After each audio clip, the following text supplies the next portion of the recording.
Hello, friends. Today's episode is another presented in two parts. The first, the original recording made a few months ago, and the second, a follow-up after all the recent world events. Enjoy. How was that so far? That I start out with a bang? Really That was good. Really fascinating, right?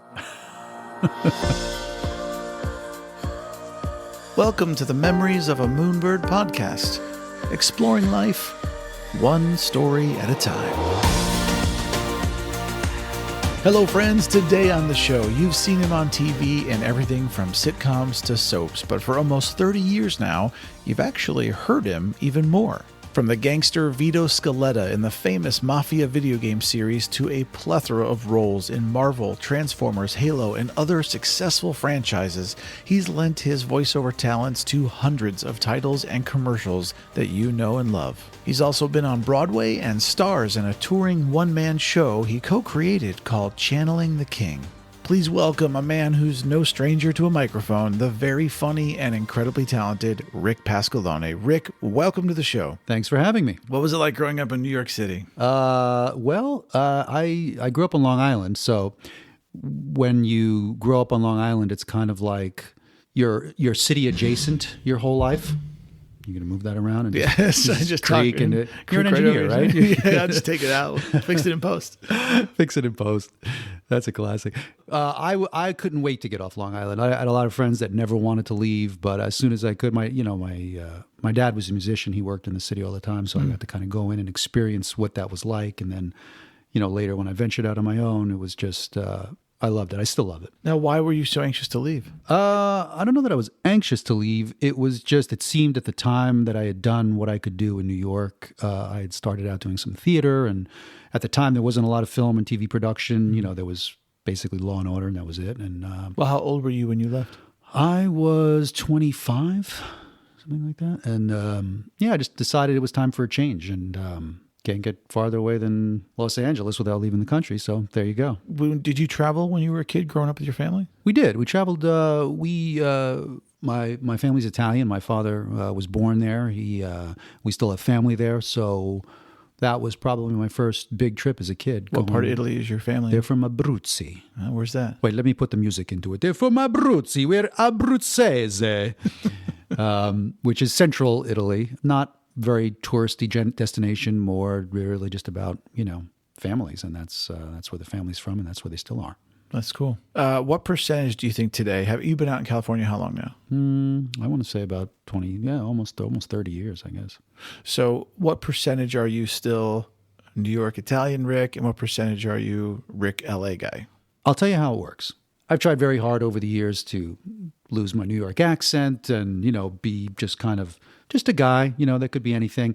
My New York comes out in direct proportion to how annoyed I am at any particular moment. So if I'm out at the store and the spot I'm waiting for, a guy takes my spot, all of a sudden I start to go, "Did you not see me standing over here waiting for that spot? If you start to hear me say things like "Gita" and "what the," then you know that you're in a lot of trouble. That's hilarious. Yeah.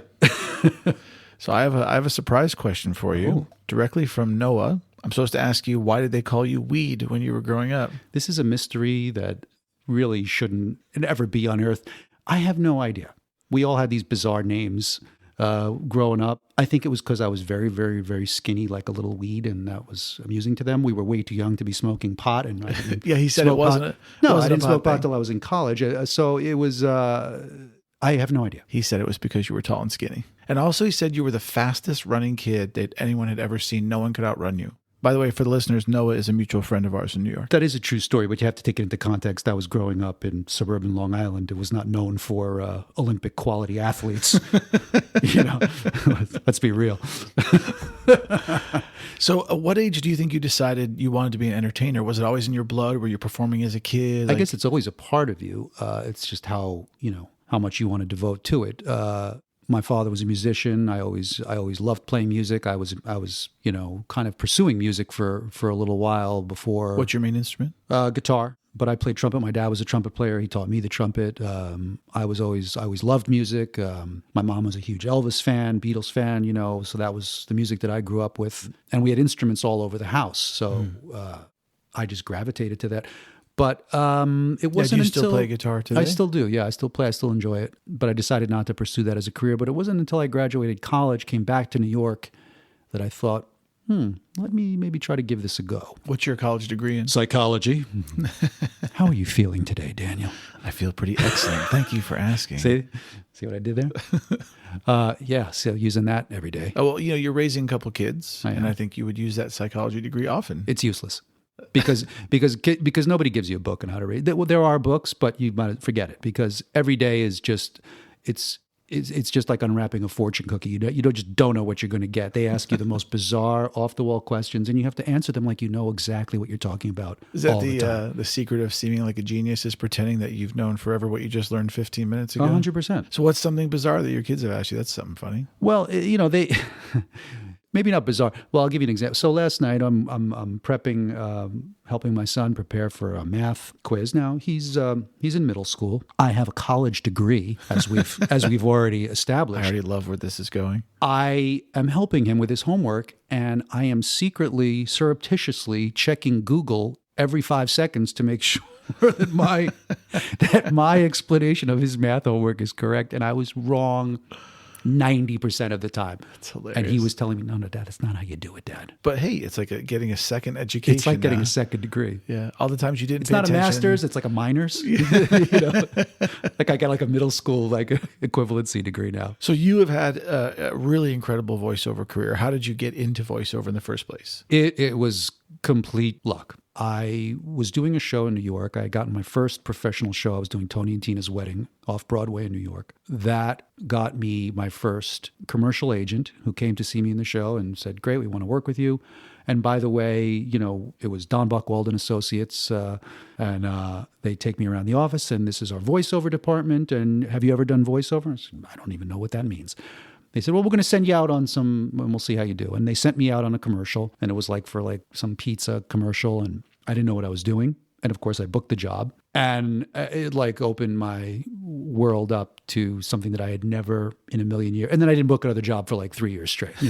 But you get that first one. It's like being a professional gambler. You hit that first slot machine payoff, and you just think, well, just one more quarter. I'm just going to book one more quarter. No joke. I had almost the exact same experience with acting. I was behind camera for most of my life, and then Jolene said, you really should get in front of camera. You're very charismatic and funny. And so out of fluke, I put a profile up on LA Casting. I got an audition for a Trident gum commercial, my first ever national commercial audition, and I booked the job. I did the audition at home, self-tape, jumping around the living room, and then I booked a national commercial on my first audition. But they did not, as you said, I did not then book a bunch of other national commercials. It was like a dry spell for a while. It's a strange thing about truly being free, and I guess this is what, we these natural instincts that we have, or the natural parts of our personality that we tend to ignore or cover up or try to do all this other stuff with. When you get back to what that essence of you is, I think that for voiceover, for acting, for anything, it's amazing what happens. Mm-hmm. I just had something. I got a call. I was traveling,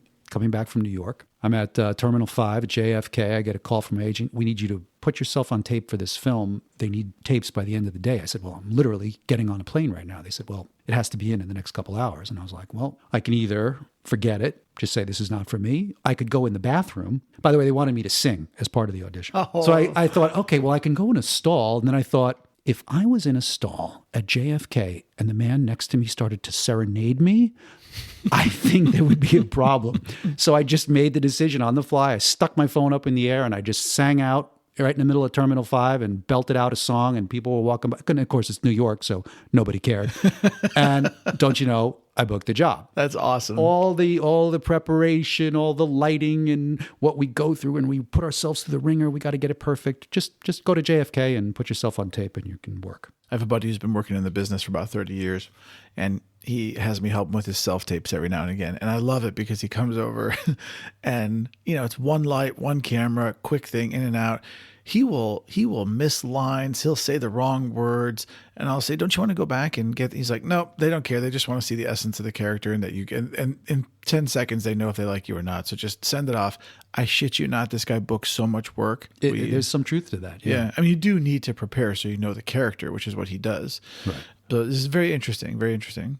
So for people who don't know, I mean, you've done a ton of video game work, and I think the listeners would find it fascinating to hear you talk about what it's like to actually voice a character in a video game, what it's like to sit behind a microphone in a recording session. Can you give a brief kind of description of what it's like behind the scenes? Sure.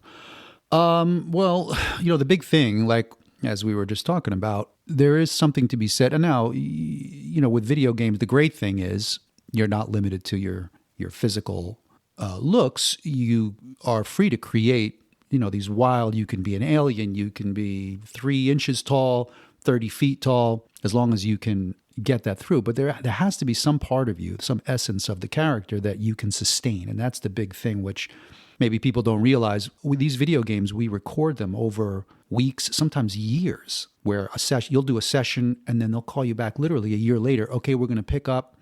And you have to kind of have some sort of muscle memory. You have to have a recall of what you did, how you did it, and to be able to keep a consistency with the character so that, obviously, so there's no disparity. And when we were doing, for example, Mafia 2, where I was playing Vito Scaletta, and it was a New York guy, and he was about my age. He even looked like me. Like it was of all the things I've done, it was the closest that I would say to my natural state of being. And yet, I found the process overall, it probably took about 1.5 years, close to 2 years. And they did play me stuff from my first sessions and then later sessions. And I was actually shocked that there was, to my ears anyway, there was some difference, that I wasn't as consistent as I thought I was. And I actually had to make adjustments along the way. But you learn as you go too. And you also have to, sometimes I'll create something in an audition situation and you go, I can pitch my voice up this 10 octaves, or I can come down into a real gravity. Guess what? If you book the job, you have to do that for 4 hours. And, you better be able to sustain that, because if you get there on the day and you can't, well, they're going to be a little cross with you. Yes. Now they have changed things a bit, that if they'll alert you if it's vocally stressful, if you're going to be dying from, I call them bullet catchers. If you're going to be doing a lot of screaming, agonizing death scenes, they have to alert you ahead of time so you can prepare yourself. How do you prepare for that? You really can't. That's the truth. You can. There are tricks you can do to protect your voice. Obviously, a lot of people know you speak from your diaphragm, not your throat. You do a lot of breath work. But basically, if you're going to be screaming in pain, there's no real way to. Drink a lot of tea. Drink a lot of tea with lemon and honey, Daniel dear. Don't stress your voice. What's been your favorite VO job so far? I've had a lot. Vito was a lot of fun because it got to really tell a story. A lot of times you're coming in, like I've done a lot of military games, playing, soldiers and pilots, and it's fun, and it's fun to be part of the world, but there's no. But you're not the arc. Character arc. This character in particular, they really wrote into his backstory, his life, how he, his relationship to his family, to his friends. And we also had the opportunity, which is pretty rare, myself and the 2 other main actors, we actually got to be in a room together for the first few weeks as they were fleshing the story out and really play off each other live on mic. Now, from a technical perspective, are you guys behind different glass walls and whatnot for sound? They didn't do it that way. We were pretty much lined up in a row. All they ask is that you leave a little space, except for there were specific scenes where they allowed us to overlap a little bit, but that was by design. But usually you do a line, you do the next line, you keep it in the clear, which is unusual. Most of the time you're doing it by yourself and you're just reading what the other characters would be saying and, popping in your own lines, and then they mix it all together. So like when you have a acting audition, when you're reading, when you're doing the character in the vocal booth, and you're interacting with another person, is there a reader just in your headphones that's it's feeding you all the other lines? Yeah, usually the director, as you're going through the script, because again, you're also, most of the time you're doing the script very much out of sequence. So they'll break it up. They'll say, okay, this is in-game play. So, all right, here now you're standing and the guy's not paying attention to you. So you'll be giving, say, a list of commands that the character could say. Hey, look at me. Come here. Where are you going? Stuff like that. They'll do that in a row. Okay, now you're interacting with this character, and their director would maybe feed you the line before so that you have something to play off of. And then they'll do sections which may be cutscenes, where animatics, where it's like a real cinematic story, and you're usually following something already visual, maybe rendered. It really depends. And then they'll save the vocally stressful stuff for the end so you can blow yourself out and then go home and cry. How long is each session on average? Generally 4 hours. If it's vocally stressful, they'll maybe cut it to 2 hours.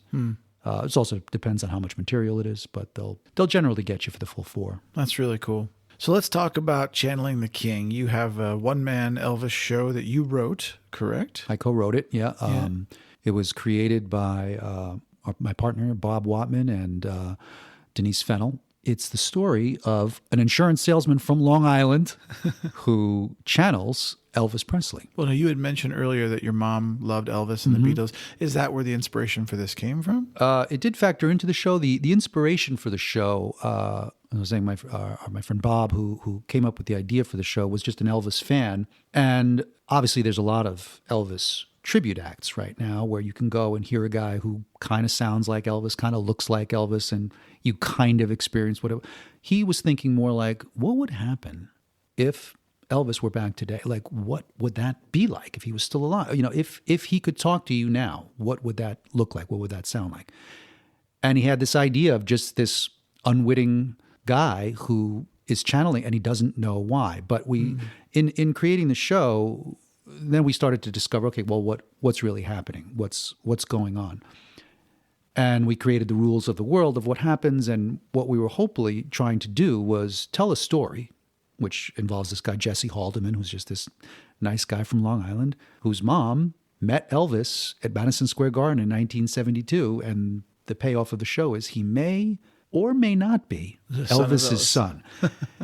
He could be his son. He could be out of his mind. We don't really know. We don't get a definitive answer. Well, we kind of do, but it's always Jesse's interpretation. But Elvis comes to life and interacts now with the audience. And to my mom, I remember exactly where I was when Elvis died.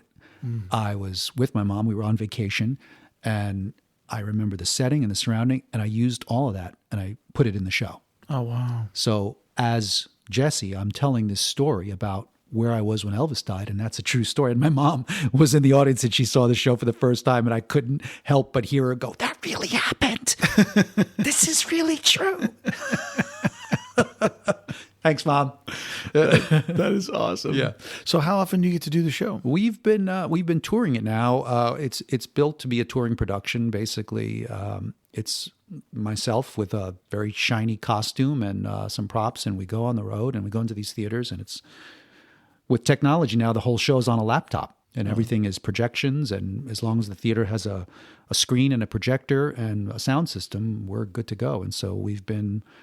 Talk about traveling. We've been to places that I never, ever would have visited before, such as Alamogordo, New Mexico. Do tell. Which is famous for being the site of the first nuclear test. Wow. White Sands missile range. How was it? Very hot. Not just from the radiation. It was just hot. No, it was actually lovely. We went out. There's this white sand desert, which is exactly what it sounds like. And you'd think, well, that's pretty boring. It's breathtakingly beautiful. And you can go out into the deep into the desert with this white gypsum sand, and it's people they go sledding on it, and it's very magical, very peaceful. And you'd be amazed how much life is actually there growing. You don't feel tingly afterwards? A little bit. A little bit. Yeah. But it was a wonderful experience. We go into this tiny little town. We were there for 2 days. I went and checked out some of the local places. So I got on stage, and as in character, I was saying I had this wonderful Mexican meal at this restaurant right next door. Do you guys know it? And of course they all know it because there's one Mexican restaurant in town. And we had a conversation for a good 15 minutes about their little town, and people went crazy. They went bananas that That's cool. Elvis was there in their little town, and he had gone to hang out in the desert. And you get Mexican to sing food. A bunch of Elvis tunes, and there's a lot of music. It's very talk about vocally stressful. It's an hour and a half of me playing two characters back and forth, playing Elvis, singing, playing guitar, singing live, singing to tracks, going out into the audience, kibitzing with people. It's a lot of fun, and I'm usually very, very, very tired afterwards. So do you do this every year? We were going out. We were going out a couple times a month. We're on a little break now. I'm on a different job right now. I'll be going to San Francisco for another play. But after that, we're back on the road. What is your drink of choice? Vodka rocks with a little twist of lime. Why? Because I like it. Is there a story? Did you first learn that drink from someone somewhere on the road, or your dad, or? My dad was a big martini guy. Actually, my grandfather was a big martini guy. Dry martini up with olives. And that was my drink for quite a while. Kind of streamlined it a little over the years. You know what? We can hold off on the vermouth. Just give me a vodka rocks, nice, with a little squeeze of lime. It's just one of those drinks. It just fits. Sometimes it fits you. I was never a tequila guy. Puts me right to sleep. Is Buzzed Rick any different than regular Rick? Buzzed Rick, the volume knob gets a little broken.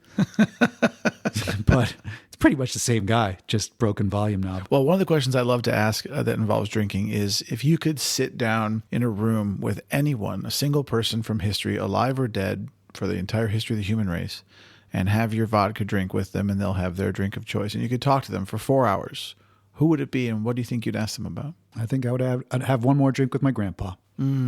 What's something you think you'd ask him? Gosh, probably all the things that I never even thought to ask, when I was with him, or around him, or, just, he was just one of the most beautiful, charming, wonderful men, I'm fortunate to still have my mom and dad.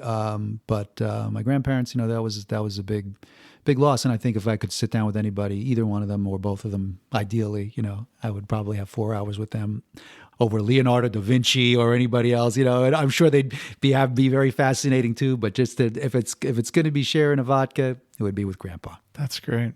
How much has travel been a part of your actual career besides the Elvis show? Quite a bit. I've been very lucky over the years to get some nice first class. First time I ever flew first class was courtesy of the Screen Actors Guild, because Thank you very much. Thank you very much. Yeah, this is nice. You could get used to this. I got to travel back and forth to New York quite a bit. Got to travel to Toronto to work, all over the country. And your personal life, have you done overseas travel? Yes, I've been to Spain, been to Morocco, Italy a few times. We went. It's always nice to, when you travel too, to take. I got the great experience to share Italy with my girlfriend Denise for the first time. She had never been. She's half Italian. And we had the opportunity to go. And she said, there's one thing that I really want to do when we go to Rome. I really want to see the Pope. And I went, ugh. Because I just thought, this is going to be a nightmare. We got to stand in line. It's going to be a thing. But of course, being a good boyfriend, I went, sure, honey, that sounds great. We can make that happen. As it turns out, maybe one of the highlights of my travel ever. Really? Yeah, and I'll tell you why. We have time? Yeah, of course. Got to catch a bus? No. So there's a way to do it. Here's a little travel tip. Anybody traveling to Rome, when the Pope does his general audience in St. Peter's Square, you can get tickets ahead of time. There's the American Church in Rome, and you can kind of email them and ask for tickets, and you can get tickets ahead of time. That you can also get them while you're there, but good to get things done ahead of time. We got our tickets, we picked them up. And they give you a whole breakdown of how it's going to go. You have to show up very early in the morning. There's St. Peter's, of course, is huge. And there's metal detectors and security lines that you have to wait in. Got our tickets, got up very early in the morning, one espresso, not nearly enough to keep me awake, but, we were motivated. So a little backstory. Denise also is an actor and travels in a one-woman show called Late Night Catechism, where she comes out in character as a nun. And over the years doing this show, she has gotten quite an affinity for her fellow sisters. And somehow they recognize something in her. There's some nun radar that goes off. So now here we are in Rome, waiting in line, 6 a.m. to see the Holy Father. And don't you know, a gaggle of nuns. Is that how you say it? Is it a gaggle of nuns? It is now. A flock of nuns? Let's say gaggle. Comes walking by, and Denise starts chatting them up. Well, don't you know, the sisters took a shine to her, gave her a rosary, said, you know what, why don't you come in with us? So here we are now, following the gaggle of nuns into St. Peter's. And of course, they had like primo seating right up front. So now here we are, basically in the front row.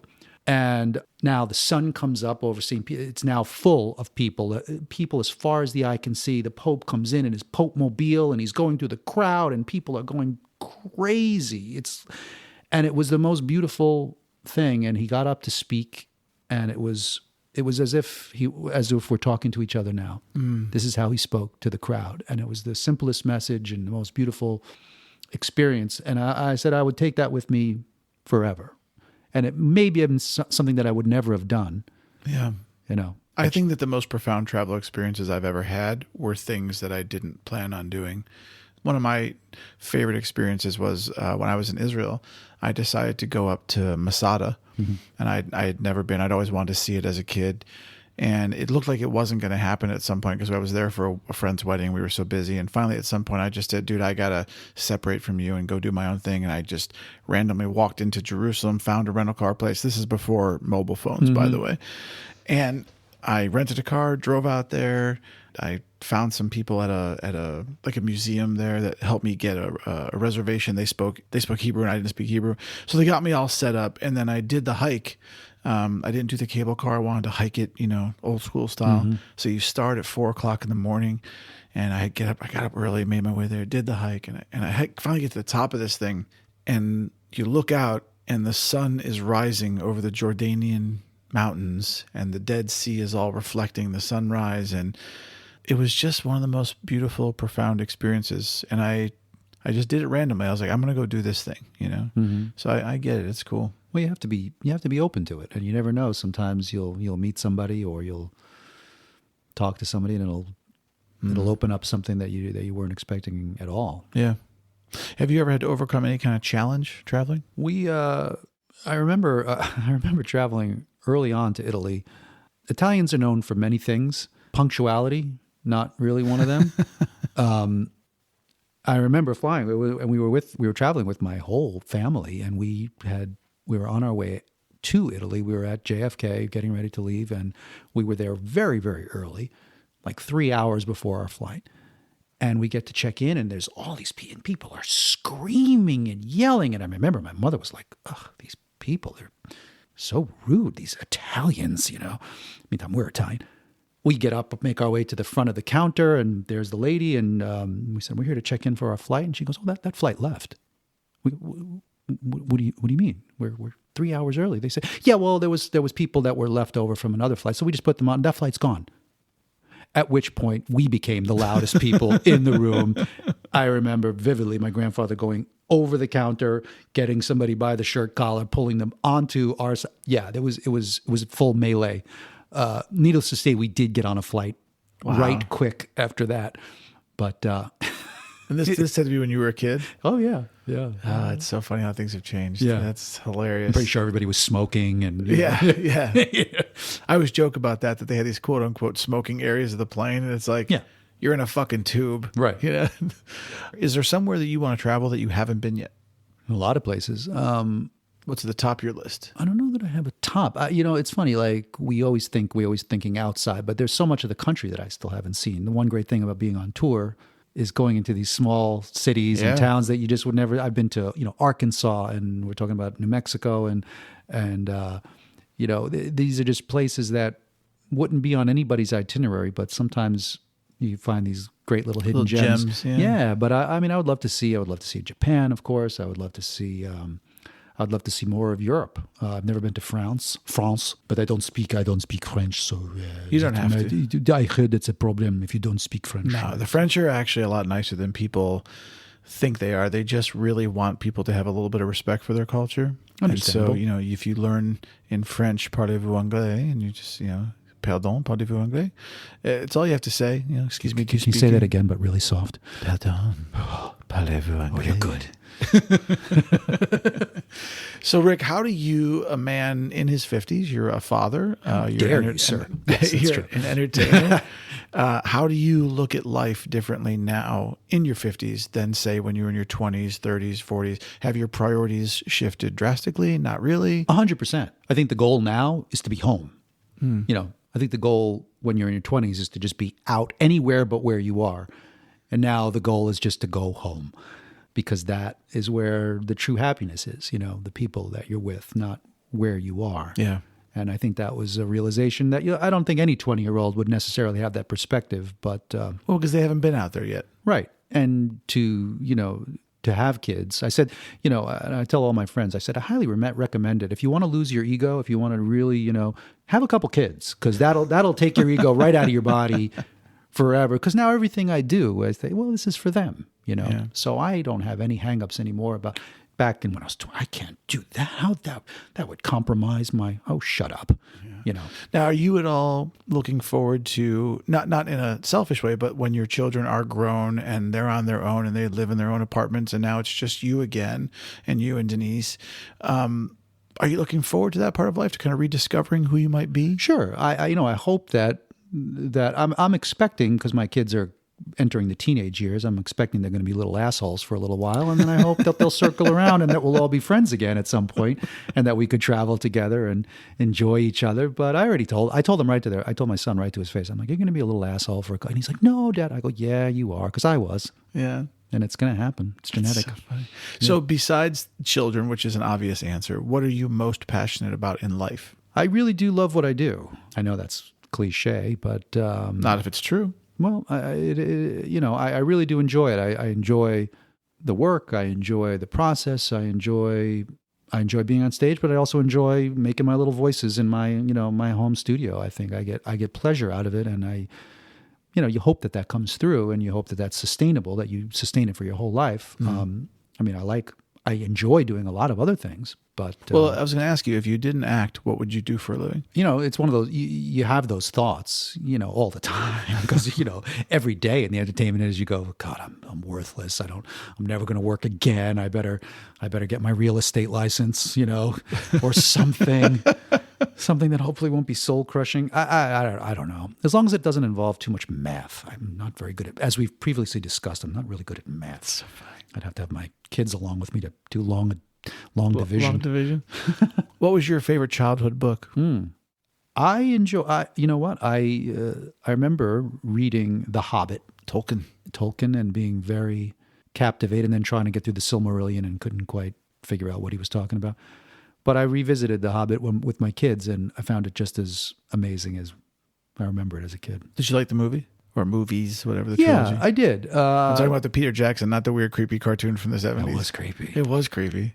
Gave me nightmares as a kid. It was like very red. I remember being very red, hued. I don't know what that was all about. If you were going to tell your younger self anything, if you go back in time and meet young Rick, let's say you're, 15, 18 years old, whatever, what would you say to your younger self right now? Do what you say what you mean, and try not to be a dick about it. Sound advice.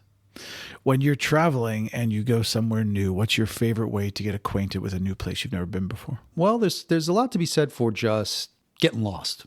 But I have to say, I miss having a nice map, because there's something about orienting or orienting? Sure. Yeah, orienting would be as if you're. I have a degree in English. You would think I'd know the answer to that question. Wait, hold on. We'll do this live on camera. Anyway, let's you look that up, and I will. We'll talk over you. Shall we play some music to go with this? You should sing to me. Yeah, but there's something about looking at a map and getting an overview of where you are and getting your perspective, getting a few landmarks, and then being able to kind of to navigate yourself with the general idea of, I need to go in that direction. And I like that. I like to have a kind of general idea of where we are. I remember first coming to LA. Go ahead. What it is? Orienting or orientating. Orienting is an adjective positioning with respect to a reference system or determining your bearings, physically or intellectually. Orientating is a synonym for orienting. You can use orientating instead of an adjective orienting. So both. So you were saying I was correct twice? You are so correct. It's unfucking believable. I remember first coming to LA, and I was trying to get my bearings in LA, and they were like, well, the mountains are north. I'm like, there's fucking mountains everywhere. What are you talking about? All around on both sides. What are you? Sorry, I just did not look at my list of questions. Hold on. I was so excited about orientating. Orientating. Yeah. I have to orientate myself back to my questions. So tell you yourself, we got that one. Okay. Is there anything you don't like about travel? they're making it difficult these days. They I have are. to say. They really are. It's getting. How about the thing with the guy punching the seat back now? That just happened. There was a woman reclined her seat on a flight recently, and the guy behind her didn't like it and proceeded to punch the back of her seat for the entire flight. And you didn't read that whole thing? No, it was I a heard about whole this. big to do. And then the president of the airline chimed in and said, "Well, I fly all the time, and I don't recline my seat." Well, why do you make them recline then? He should have been punching her seat. He should not have been punching her seat. What a dick. Right. Yeah, I mean... But this is the thing. They give you, 4 inches of room, and it's getting a little much. Oh, but if you'll pay the $70 fee to have Sure. more room, which is still less than we used to have. Right. I showed Jolene a photograph recently, actually, of the inside of a plane in 1975 versus the inside of a plane today. And what most people don't realize, people, check this out, where you now get into a plane and there's 3 seats, that used to be 2. Mm-hmm. So they took the space that was 2 seats and they made it into 3, and then they squished them a little closer together. It's why the windows don't line up to the seats anymore, because it used to be 1 set of seats per window. Right. So they are squishing us like sardines, charging us more money, and then they give you 4 more inches of leg room if you want to pay the extra, $200-$300. It's absolute extortion. And it seems crazy because if you're to believe the statistics, we're also getting larger as a population. We're getting larger, and our seats are getting smaller. Yeah, it's cruel. But you can always pay $1,400 for a first class ticket one way. Yeah. Hopefully I'll book some more work and I don't have to worry about somebody else. Have somebody else foot the bill. We're going to change subjects to one of my favorite things to talk about, which is food. Yes. How much of your heritage is part of your food choices? I'm Italian. It's That's what I'm saying. It's So like do you, it's is like it- oxygen. You can't even have the conversation separately. It's just, Do you know how to make red sauce from scratch? Of course. Okay. Of course. I'm going to hold you to that, and you have to make me pasta sauce sometimes. But is your culture like, so, I grew up Jewish, right? And, Jewish food is delicious, but it's also very heavy and can be kind of, like brisket and potatoes and all that stuff. So I don't actually eat Jewish food that often. I don't go to delis that often. I still go, but Italian food for me is one of my all-time favorites. Italian and Greek are like 2 of my favorite foods. I make Italian food all the time because I love it. So how much, in your daily life, do you still eat a lot of Italian food? And Sure. And I think there is a misconception about Italian food that, everybody looks at the Southern Italian, which tends to be a little heavier, tomato sauce and cheese and pastas and pizzas, but it's not all that. I mean, Sure. if in Abruzzi, everything is getting a little more homogenized now, but it's Abruzzi was more of, lamb was available, so it's more. You'll find roasted meat and maybe a little bit of pasta, fresh. It's more about vegetables and what's in season. You go up north, and they hardly do tomato sauce at all because they weren't growing them. When the cuisine was coming around, it was all what could you get. You know? So they cook with butter up there. So what I love about Italian food is that you can have such a wide array, and I never get tired of it. big picture question, what does success in life look like to you? Boy, that's a big one. I don't know. Happiness, just being happy, such a fleeting and arbitrary thing, but I've had no money. I've had some money in my life. I've had success. I've had some success. I've had very, very lean years and very prosperous years. And, it doesn't really seem to matter unless you have some sort of happiness that you can share with somebody else too, Yeah. I know it's a truism to say, well, if you're not happy with your own self, you can't make anybody else happy.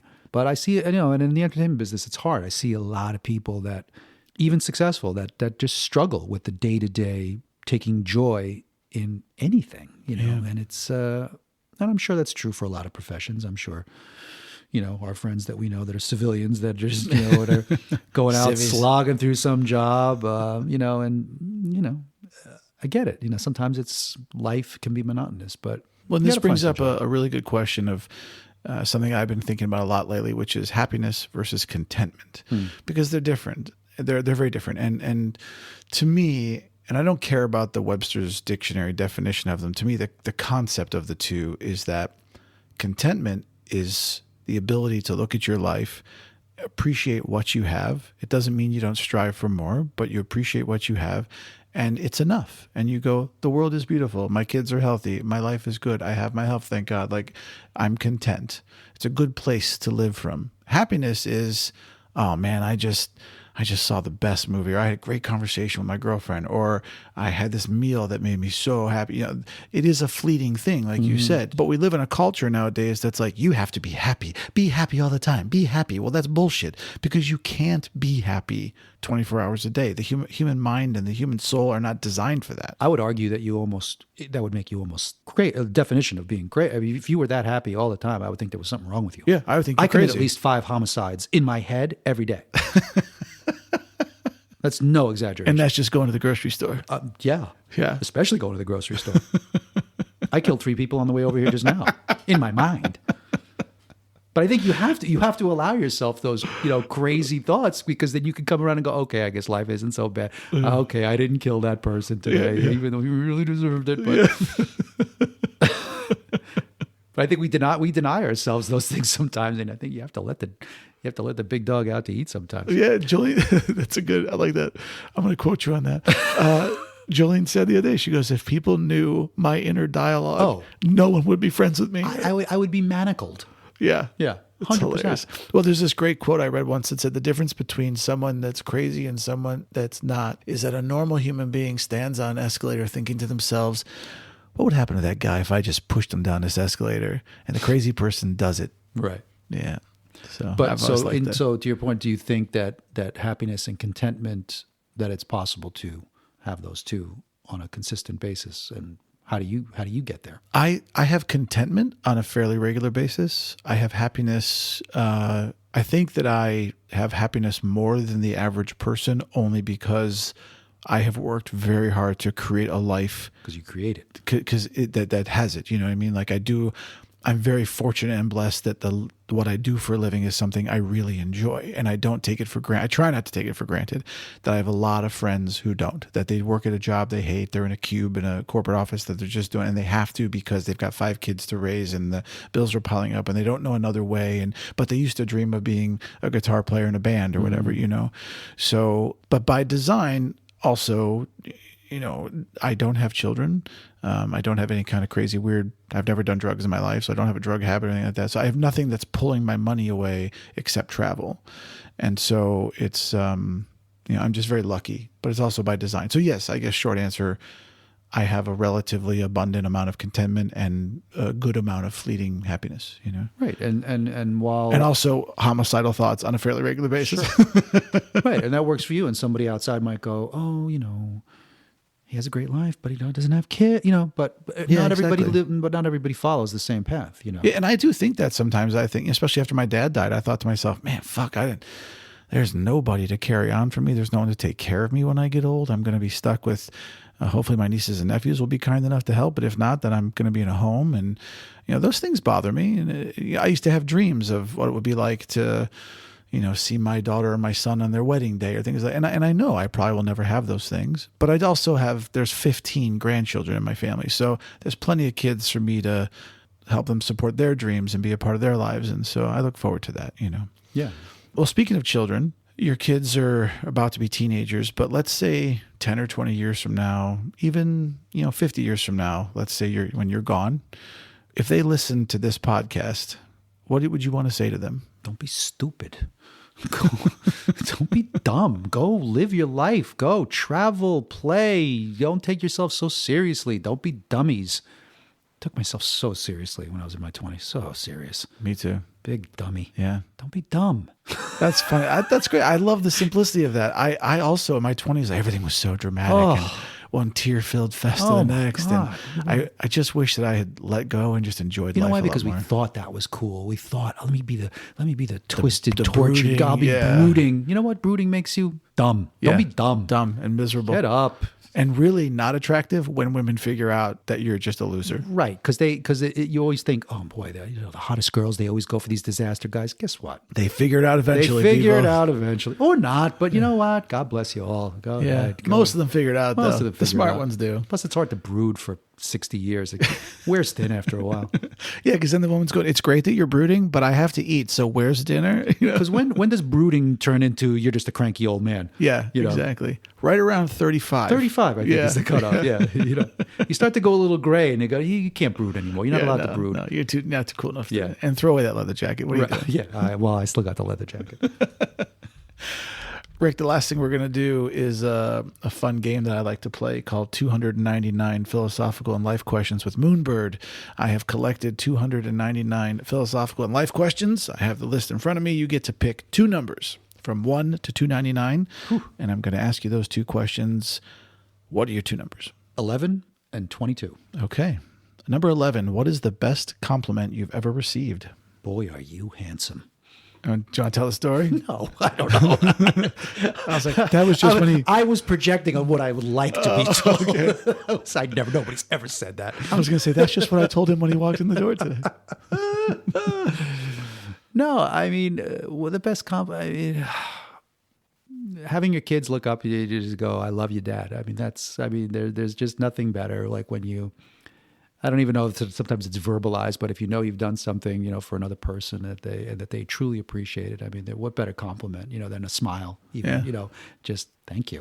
It's not one of the best I've ever heard. It's not the best compliment I've ever heard, but one of the best compliments I received recently was when a friend of mine who works in the business and is very kind of anal retentive and picky and doesn't compliment very easily called me specifically to say, hey, I listened to your podcast and I got to say, really nice. It sounds like NPR. And I was like, yes, if I can make you happy, then I've achieved something. So that was cool. Not that it's about me. I just want to turn it about me for me. You said, come on, it's all about you. We all look at me, look at me, look at me, look at me, look at me. Well, it's not called Memories of Pasqualone. It's called Memories of Moonbird. That's a catchy title. You should consider that. Was it 22 was the next 22. one? What is a relationship deal breaker for you? Ooh. This is going to be a very unpopular answer. It's okay, as long as it's the truth. No matter how much I adore you and how much of a nice person you might be, if you put the toilet paper on the bottom of the roll, you're out. Put the toilet paper on backwards. Pull from the bottom. What kind of person are you? You're not a person. You're not a person. You put it on the top so you can see where you're pulling. Exactly. What's wrong? What's the matter with you? Stupid. Didn't I say don't be dumb? Don't be dumb. Yeah, I have there would be. I'm gonna lump them all into one. Smoker would be a big one for me, even though I've over the years enjoyed an occasional cigar, or I can't do it. I can't deal with anybody that would be a smoker, and I couldn't take anybody that was. God bless them. There's a lot of them out here in LA now. Vegan, dairy, gluten, non-fat. Mocha, just eat a sandwich and be quiet.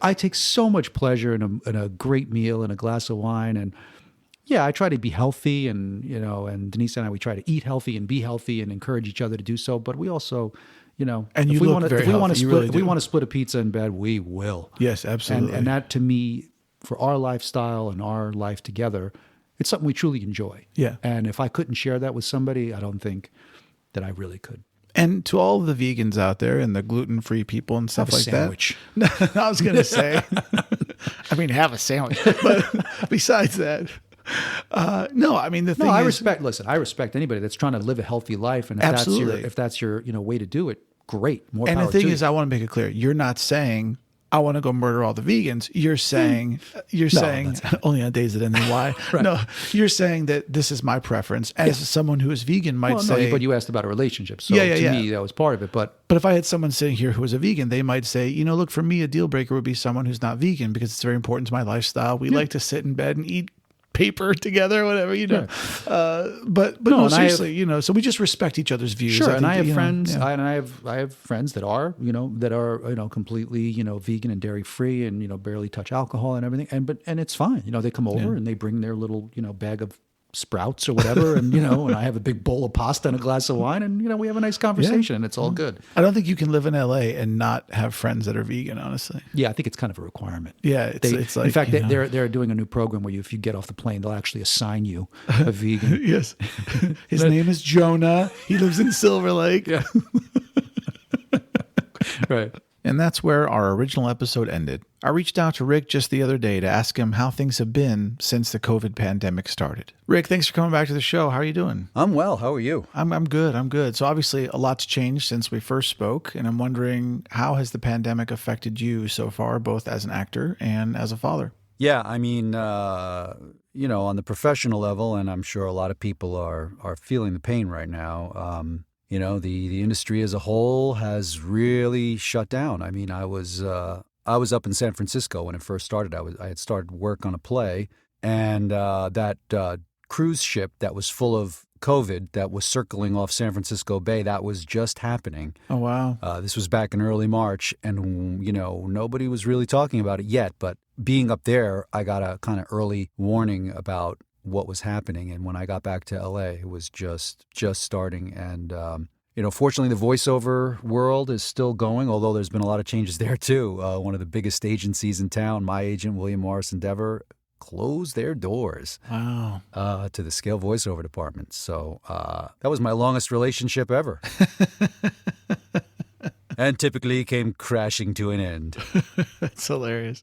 Yeah. What about as a dad with your kids and stuff? Have there been major changes for you? Sure. I mean, homeschooling. How's that going? I mean, in the earlier podcast, you mentioned your math difficulties. So Yeah, that hasn't improved. No, I mean, they adapted remarkably quickly. I mean, they're used to the technology. They embraced the technology. They were happy not to have to put on pants to go to school. But it's a big ask for anybody to teach at home. I have so much more respect for, not that I didn't already, but I have so much more respect for teachers in general. Yeah, how do you feel about them going back to in-person classes in parts of the country? If they feel that they can keep everybody safe, more power to you. Here in L.A., they said straight up, we're starting school, but we're starting from home. Nobody's coming in because we're not ready. And I respect that. And I think there's just too many people here to do that. The risk is way too high. And kids are dirty. And kids are filthy dirty to begin with, yeah. Yeah. I think it was easier when we were just dirty all the time. Yeah, we should go back to that. Just everyone be dirty. Yeah. So let's talk about George Floyd. I know it's been a little while and the protests have gone on and there's Portland now with all that kind of stuff. How do you feel as a person in the world about everything that's happened? I mean, you're not lobbing softballs today, are you? No, I figured we covered the fun stuff earlier. Let's get to the meat. Yeah. It's such a tricky subject.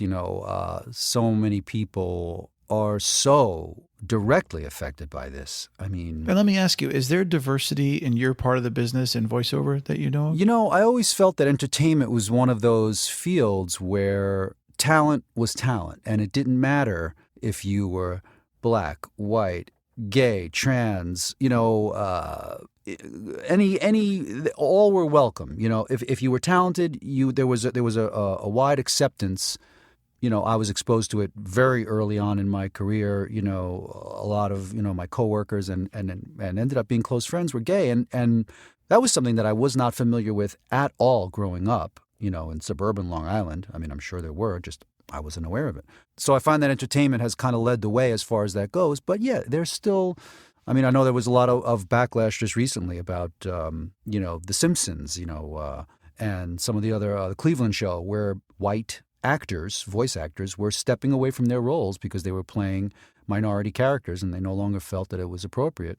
And, and a lot of the casting people have said, look, we're not paying attention to who's submitting for we just hear it. It's one of the most colorblind parts of the entertainment industry because you're really not seeing the person, you're only hearing them. So if they can play the role, if they fit the role. But that being said, I think it's certainly time for more diversity and more people to have a shot at the work, whatever work there is. Yeah, I mean, I agree. I think the biggest thing here is opportunity. I think people need to be given equal opportunity. Just the opportunity, sure. Yeah. Not favoritism, but just opportunity, sure. Jordan Peterson, whether you love him or hate him, he said equality of opportunity doesn't guarantee equality of outcome. And I think that's something that we need to address. But I think that the point, whether you agree with him or disagree with him, the point is that the opportunity does need to be equal. The opportunity for people does need to be there for anyone who's willing to step up and take a chance. And that was the promise of the American dream, which was, equal opportunity for all.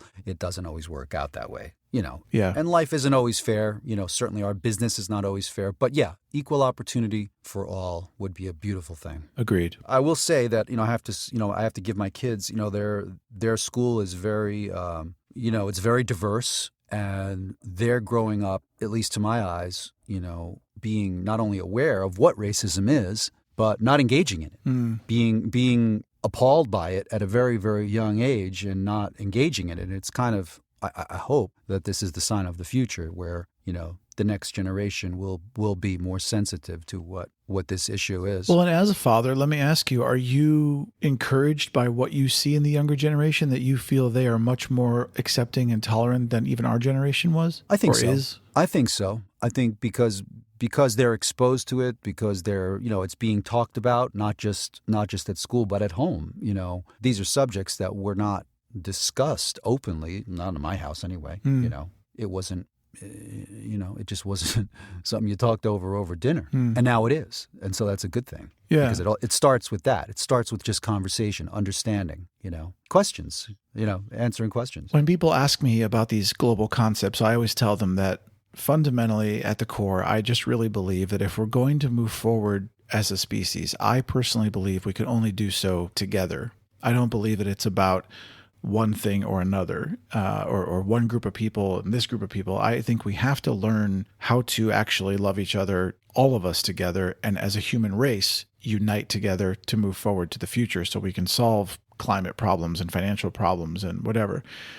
I don't ask others to agree with me, but I'm curious if you do. It's a worthy goal, love one another. It's very simple, at the very least, love yourself enough to understand that without cooperation, we're individually doomed, if nothing else, because we have to, there's no question that we have to all work together to save. And the planet, I love when people say, we have to save the planet.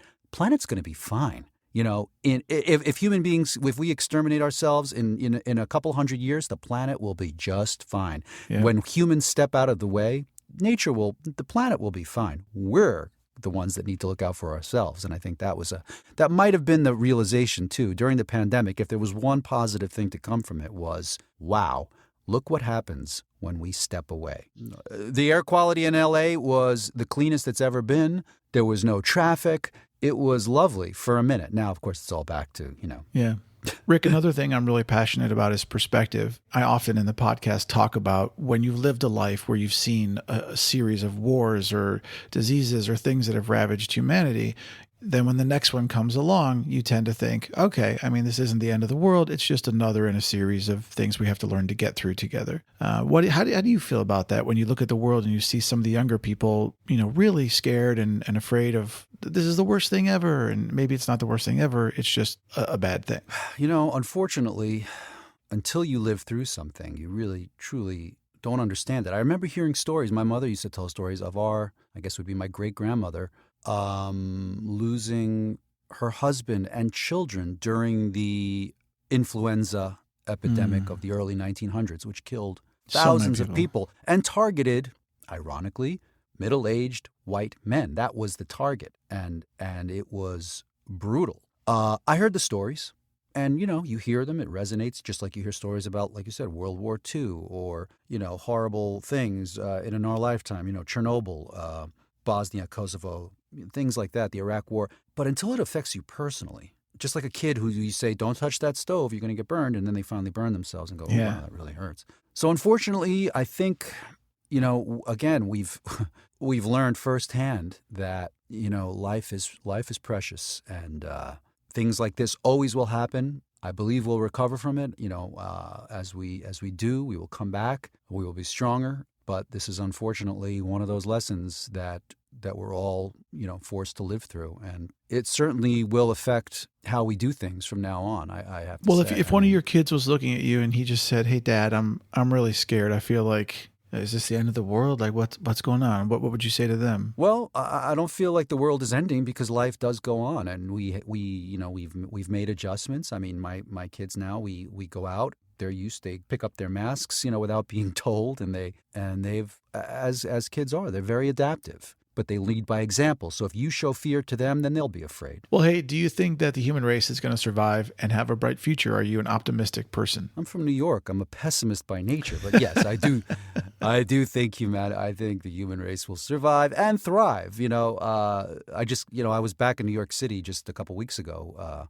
And I have to say, it was like the zombie apocalypse. It was not the New York of recent years. It was a little scary, and it definitely sobered me a little bit to what's going on in the rest of the world. We can be very insulated here in L.A., driving around in your car and going back and forth to the mall and whatever. But I have to say, I do have hope that we will come back. Me too. I'm very hopeful. I'm a very optimistic person.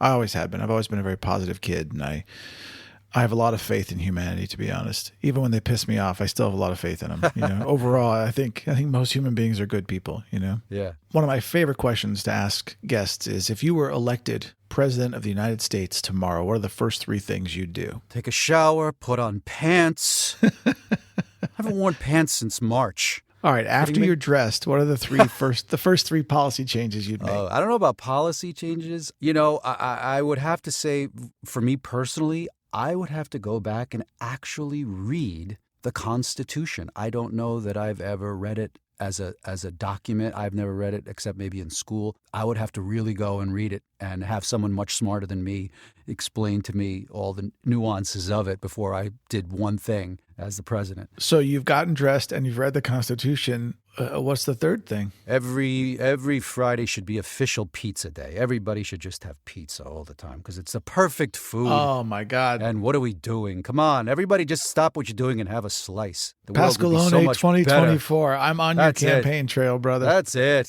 If you could continue to live a healthy life, how long would you ideally like to live? I don't know. I want to go out like Sinatra. I want to go out, kicking and screaming with a martini in one hand, a cigarette in the other, and still looking tan. So no set date. You're not like, I want to make it to 100. Nah. I don't care about numbers. Are you afraid of dying? No. Again, I grew up in New York. You can't be afraid of death when you grow up in New York. You got to just deal with it. If it happens, it happens. No, I don't think about it. I don't worry about it. All right. I come from pretty good genetics. My father's 89 years old, still out playing golf. That's awesome. Yeah, living his life, doing his thing. All right. So how old are you now? 50, I'll be 54. All right. So you're almost 54. From your perspective, what do you think is the purpose or meaning of life besides pizza on Fridays? One thing. One thing. And if you can figure out what that one thing is. City Slickers. I love it. City Slickers. There you go. Curly. I think he had it right. The one thing. It's different for everybody. There is no one thing, the meaning of life. I think you said it before. It's love. It's all about love. Loving yourself so that you can love others, teaching others to love, expressing it in different ways, but unconditionally and without reservation. And if we all did that, we'd be a much happier planet. Agreed. Rick, what's your spirit animal? Is there such a thing? I don't know. It's up to the individual. Is a vodka tonic a spirit animal? I don't know. It is now. Well, it is. If I could come back as anything, I would definitely come back as my dog, I got to tell you. He lived a good life. What was your dog? Yeah, I had a Pharaoh hound who lived like a king. He lived like Sinatra, huh? He lived like Sinatra, if Sinatra was a dog, for sure. That's awesome. Well, hey, man, I really appreciate you checking back with us, and I certainly wish you and Denise and the kids the best of everything. Hopefully we'll see you. You owe me a pasta dinner, by the way. Don't forget. Yeah, I sure do. As soon as COVID's over, we will be there. Sounds good to me. All right, brother. You take care and have a great day. All right, you do. If you'd like some more Moonbird in your life, and hey, who wouldn't? Head on over to memoriesofamoonbird.com or visit me on social media @memoriesofamoonbird.